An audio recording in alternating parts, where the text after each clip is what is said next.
بسم اللہ الرحمن الرحیم۔ عزیز دوستو، آپ سب کو ناگ ٹی وی 4 پر خوش آمدید۔ آج آج 2 مارچ ہے، صبح 3 مارچ 3 مارچ کو دارالحکومت میں ایک بہت بڑا انتخابی معرکہ ہونے جا رہا ہے۔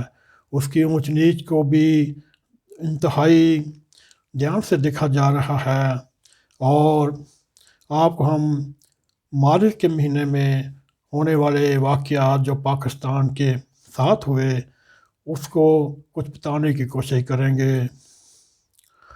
یوں تو ہماری 7 اشروں یعنی 73 سالوں پر پھیلی ہوئی تاریخ کا ہر مہینہ ہی گریہ و زار ہی کرتا رہا، اور لیکن مارچ کا مہینہ کچھ اس طرح ہے کہ اس کی مثالیں آپ کو دینے کی میں کوشش کروں گا تو آپ سن کر حیران رہ جائیں گے۔ دیکھیے، 8 مارچ 1951 کو راول پنڈی میں اگرتلہ سازش کیس والوں کو گرفتار کیا۔ ان کے حساب کا پتہ نہیں، اور کیس بنانے والوں کا بھی نہیں پتہ۔ پھر 6 مارچ 1953 کو لاہور میں مارشل لا لگایا، اور 1 مارچ 1954 کو وزیر اعظم پاکستان محمد علی بوگرا نے یہ خوشخبری سنائی کہ امریکہ کی فوجی امداد سے ہم پاکستان کو ناقابل تخطیط بنا دیا جائے گا۔ پھر 2 مارچ 1956 کو سکندر مرزا نے پاکستان میں پہلا دستور یا آئین روشناس کرایا۔ پھر 4 مارچ 1958 کو کراچی کے ایک مہاجر بستی ناظم آباد میں نامعلوم لوگوں نے 15 کے قریب مہاجروں کو قتل کر دیا، اور ابھی تک وہ کیس چل رہا ہے۔ پھر اسی طرح 1960 میں یوب ہانٹ کا مشہور زمانہ ایبیڈو کے تحت سیاستدانوں کی نہالیاں شروع ہوئیں، اور 1 مارچ 1962 کو فیلڈ مارشل یوب ہانٹ نے قوم کو آئین عطا فرمایا۔ اور پھر 1964 کو نیشنل پریس ٹرسٹ قائم کر کے صحافت کو گھیرا ڈالا۔ مارچ 1965 میں کنونشن لیگ نے قومی اسمبلی میں 2/3 اکثریت حاصل کر لی۔ مارچ 1969 میں یحییٰ خان نے ملک میں مارشل لا لگایا، اور 25 مارچ 1971 کو مشرقی پاکستان میں فوجی کارروائی شروع ہوئی۔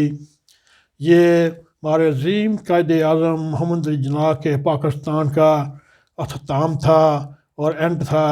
اس کے بعد کی 50 برس کے آپ کے سامنے ہیں۔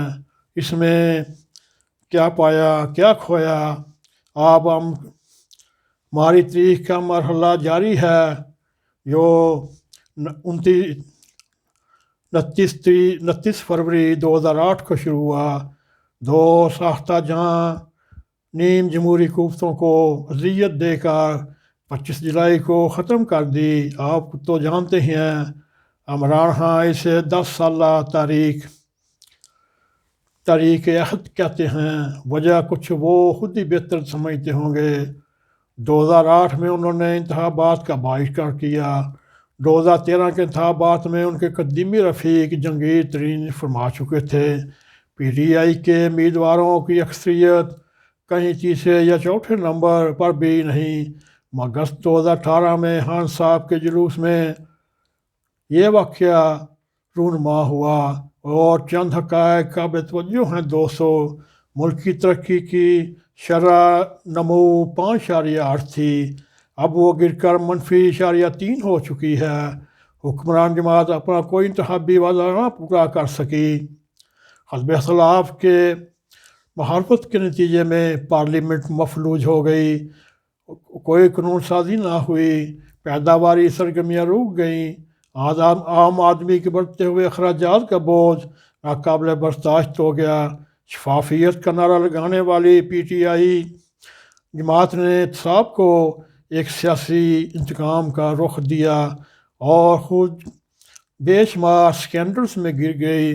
ملک کی خارجہ پالیسی فلاپ یہاں تک کہ پتال تک پہنچ گئی۔ ملک کے اندر سیاست رائے عامہ کی لگامیں کھینچنا کوئی مشکل کام نہیں، وہ بھی خان صاحب بڑے آسان طریقے سے اسٹیبلشمنٹ کے ساتھ مل کر یہ لگامیں کھینچ رہی ہے۔ البتہ جو دو نکات ایسے ہیں جہاں فیصلہ کرنے کا کسی کو حق نہیں ملتا اور نہ وہ شکار کر سکتے ہیں۔